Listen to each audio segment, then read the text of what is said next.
In today's coaching session, we have what might be a Masters player in disguise as a gold player.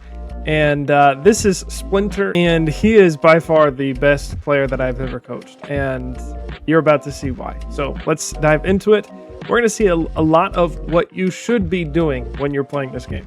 How do you feel about this matchup right here? I mean, I'm not a big fan. Twitch, I can just all in. I always do, because honestly, the Twitch has nothing on Samira, but Tahm Kench can be a very annoying character, especially his knockup when I'm trying to do a full combo.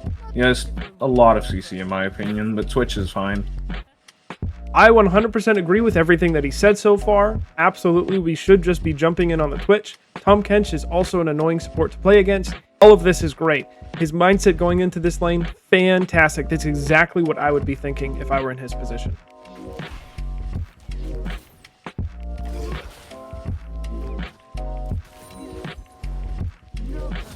Okay, we just saw one of the things that I would say is a mistake, and that was not forcing the level 2 first. So Samira Nautilus, at level 2, you can definitely all in on this Twitch.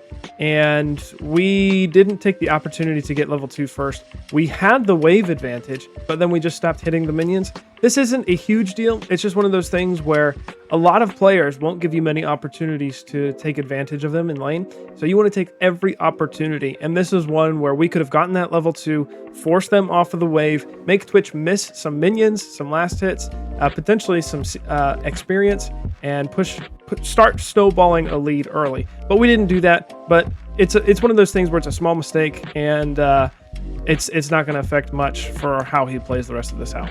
I don't know why.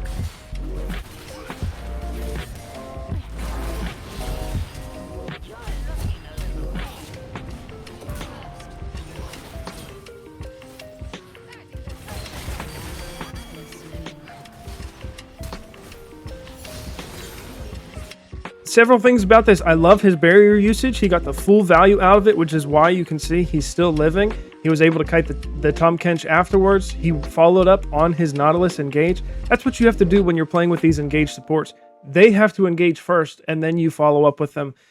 Because if you go in first, and then the enemy uses everything on you, then what can Nautilus do? And if you're playing with an enchanter, like if he had a Lulu here, then it would make sense. If Twitch misstepped and stepped forward like he did there, then he goes in and Lulu can use all of the shields on him. But this was beautifully played, well kited, 10 out of 10. Love everything about it. So not only that, but we got the kill and we aren't overstaying. We hard shoved the wave. We didn't even think about hitting the turret. I love it.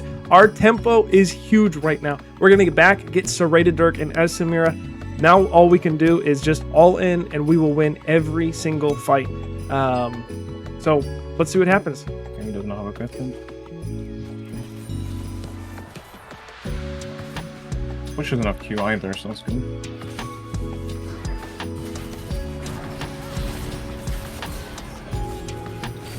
We just put both there.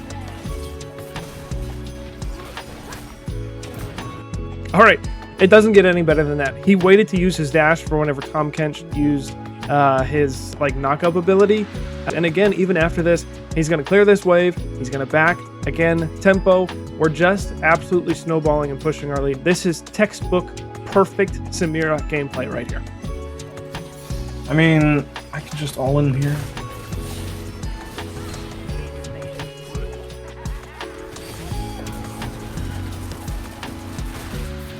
He's dead as well. He doesn't have a W. Beautifully played. I love it.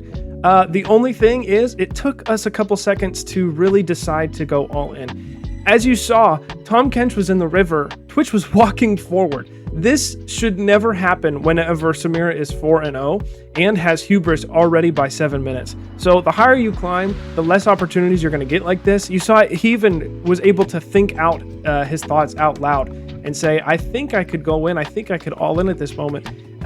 But we need to make that decision quicker. That's the only thing, because the higher you climb, the shorter that window of opportunity becomes for when you're able to make these decisions. So evaluate the map faster, recognize the kill windows, when you can play aggressive, when you can't, and but correct decision was made. So again, really well played.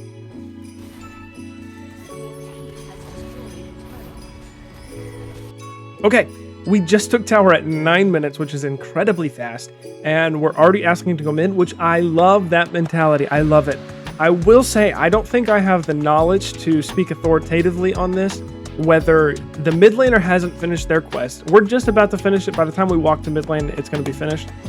Zed hasn't finished his, so I might argue that you could wait until the mid laner has finished their quest, but we're stomping the game. I think this is fine, so I'm just glad to see that an ADC, after taking tower and early, is going mid to put pressure on the map, and you're going to see how this rewards Splinter and his team.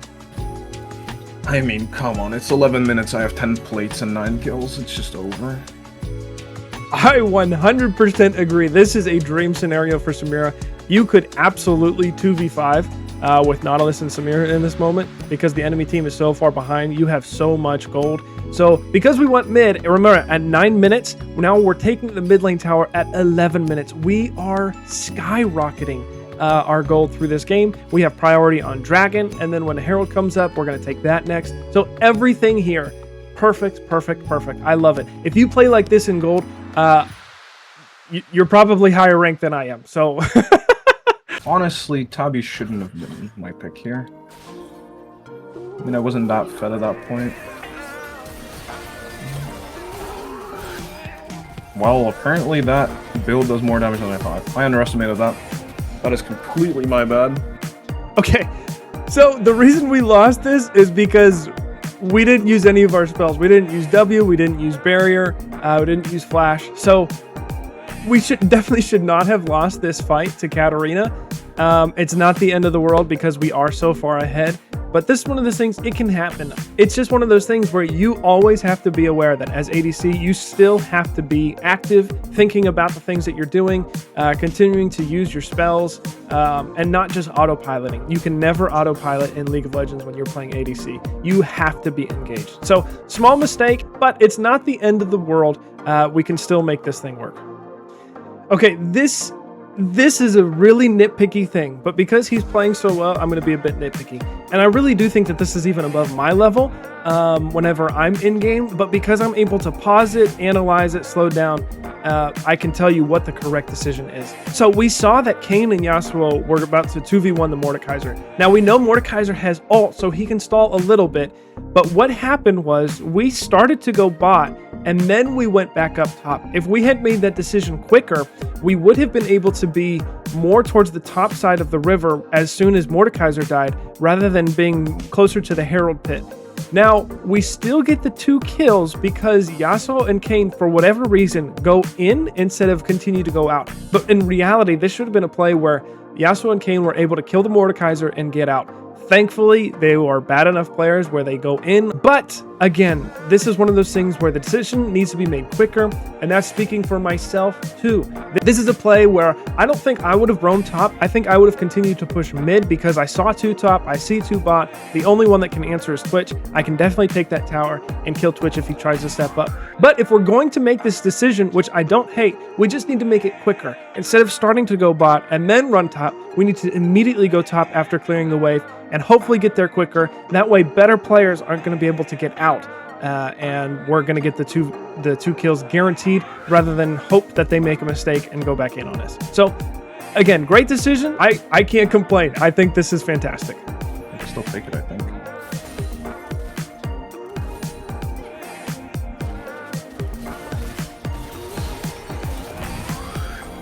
Okay, as you can see, this fight with the 1v1 versus Katarina went completely different just because we used, even just using W. We didn't even have to use Barrier this time, but we did use all of our spells. We didn't let her get all of her spells off on us, and this is how you do it. You saw that he said that he thinks he could take her even after losing the 1v1 earlier, so I'm glad that he still has the confidence to go in. This is very, very well played. I know some people use it. I know some people build it on Samira. I've just never, like, seen...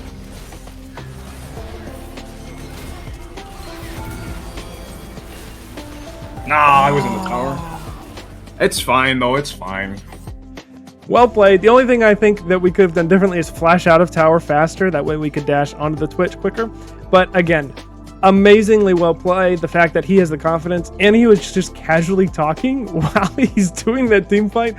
I seriously think that if Splinter continues to play like this, he will be a higher rank than me, and that is not a joke. So, well played by Splinter. Fantastic ADC player. It was a pleasure to coach him, to talk with him, and I wish him the best of Providence on the Rift. And if you are looking to get better, let me know. I'd be happy to coach you and make a video like this. And hopefully, even if you're just an observer, a watcher, you can learn something, because if you can play like this, you will climb out of gold, platinum, emerald. I'm telling you, this is how it's done. So, thanks for watching.